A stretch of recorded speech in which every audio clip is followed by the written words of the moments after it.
Hi, I'm Sasha Moore, and I'm delighted to be here today with Imogen Horswell, who's the Event and Sales Support Mastermind at the FBAA and the Artemis Space. Thank you so much for joining me today, Imogen. Oh, thank you for having me. Well, we'll see. So I wanted to have a chat with Imogen in the lead up to our Power of Authenticity webinar on next Friday to really get her perspective on being really embracing her individuality and being her authentic self. And in particular, I'm interested from her perspective in terms of being quite young and younger than the other people that I've been interviewing, because what I sort of realized is a lot of the people that I've been interviewing in, say, their 30s or 40s, their experience has very much shaped their behavior and what they embrace, and equally what they let go of in terms of being true to their authentic self.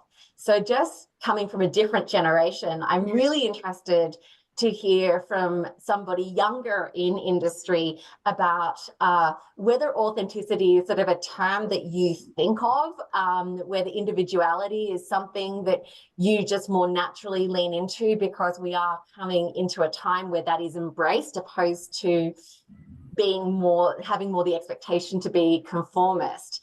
So I just really love your insights in terms of how you embrace your authenticity, how you embrace your individuality, and what are some of the things that help shape you in terms of doing that? Oh, that's a very good question. Well, I feel as if because I've just been with the FBAA with just the last 6 months, and coming into that and observing as before, like where I was, I just grew up with this idea of, okay, I need to fit into this space, an idea that is comfortable for other people. And then I would be confused when, my more true and authentic self would come out, go, why are we clashing? Why is this not working? And then since I've found people, I find that observing those people that do have the experience and seeing what they do, I honestly follow in the footsteps. I'm a few steps behind, quietly just going, okay, writing that down and going, let's see what works. But at the same time, trying to show up for myself, because, and for that younger person inside myself that used to think that I had to fit into this box to be successful. But since I've been in a place where also primarily like a lot of women that have gone, no, be yourself, the more that you are, the more that they have allowed me to be, the actually more successful I have been in what I do, because I enjoy what I do, because I have this space to show a little bit of who I am. And it's so funny, you see the flow and effect in your relationships, your friendships, because you're being supported at a foundational level.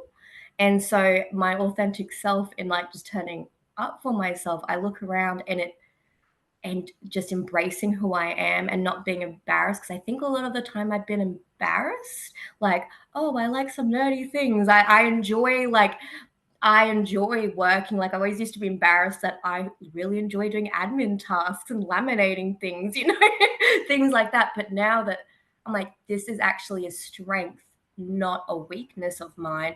I'm seeing myself excel so much more than I ever have before, because before I was really limiting myself by going, no, I need to meet this person's expectations. It's like, actually we have way more interesting conversations because I'm not, because I disagree with them, because I'm going, oh, actually my values are here, and they go, oh, let's have a conversation about this. So No, I'm that's very so interesting, and you've raised I think, some really prudent points. I am a very strong believer that the environment that you're in is either going to help you flourish or cage you in. And I think particularly now that I know it's a very overused word of culture, but it matters so much. If you're with people who are going to help you excel and openly embrace you, you're naturally going to take more risks or push the envelope more, or be more receptive to trying different things, opposed to that more incumbent environment, which was, you stick to your lane, this is what's expected of you, etc. And I'm just so thrilled that we are moving into that space, because in comparison, my first job, I was told what to wear, I was told when to speak, when I was what I was to do in meetings, whether I could look at somebody, not look at somebody, the order I had to address somebody, and it made me so paranoid that I was going to do something wrong, because if you did anything out of line, there were ramifications. And it's such I'm so glad that we're moving from that highly corporatized expectation to a more individualistic And environment. well, because you see the changes as well. Is that I feel like, I did my time, all the hard jobs where I slogged away. I worked very hard for very little, but I enjoyed it because I liked my job. But now coming into this different space, it's like, oh my gosh, I'm learning stuff about myself I didn't even know was there. And I'm like, oh, I like this version of myself. I think that's a really important thing I've been coming to be more comfortable with, is just liking myself. Is that I did grow up in that sort of half in between generation of, yeah, embrace yourself, but not too much. Right, right. Yes. Yeah, do you, but just not too much of that. Not too much though. And so I've been trying to be like, if someone thinks I'm too much, that's okay. That's just their narrative of me. I choose not to feed into that, you know? I love that. And I think you've touched on, embracing your authenticity isn't a destination. Like it's all of these little micro decisions. And I think for me, when I've been reflecting about this topic, it's when you're in your authentic state, you're just in your flow. Like you just feel better, you're more productive, you're happier, you're more fulfilled. And I think that one of the reasons for that is you're not expending all of this energy thinking of what you should be to someone else and trying to measure whether or not you're actually stacking up. Oh So gosh, that I'm overthinking. yeah, we will touch on overthinking in the webinars to come, but yes, we will knock that out. So Imogen, so wonderful to speak to you, and thank you so much for your perspectives.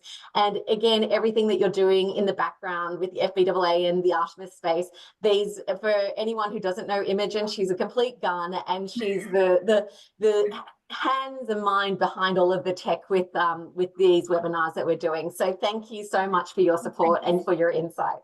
Thank you, Sash. It's a pleasure.